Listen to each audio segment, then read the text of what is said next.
La base de Toulon, c'est le premier port militaire d'Europe. Il regroupe 70% de la flotte française. C'est notamment le port d'attache du porte-avions Charles de Gaulle.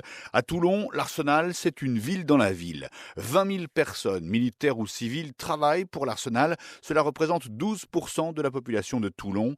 La base s'étend sur 268 hectares. Il y a 10 kilomètres de quais et une dizaine de bassins plus ou moins gros pour accueillir les bâtiments de guerre. L'Arsenal de Toulon remonte au XVIe siècle. C'est Henri IV qui décide de le créer. Ses successeurs vont ensuite renforcer la base militaire et sous Louis XIV, Vauban va fortifier le port. Beaucoup plus près de nous, un événement historique souligne l'importance de la base. En 1942, pour ne pas tomber aux mains de l'Allemagne, ce qui reste de la flotte française s'est sabordé à Toulon.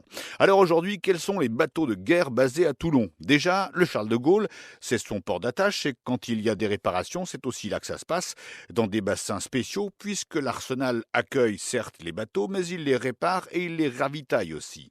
En dehors du Charles de Gaulle, à Toulon, il y a 6 sous-marins nucléaires d'attaque, des bâtiments de projection et de commandement, on les appelle aussi parfois porte-hélicoptères, c'est notamment le fameux Mistral, et puis après, il y a de multiples frégates anti-aériennes ou anti-sous-marines, et je ne parle même pas des ravitailleurs et autres patrouilleurs. Actuellement, l'Arsenal est en travaux, 160 millions d'euros sont investis annuellement pour de très gros chantiers de modernisation. Il faut construire des appontements pour accueillir de nouvelles frégates. Il faut aussi que les bassins de maintenance du Charles de Gaulle soient prêts pour réparer le porte-avions pendant 18 mois à partir de l'an prochain. Il faut aussi préparer les bassins qui vont accueillir en 2017 les sous-marins nucléaires d'attaque nouvelle génération.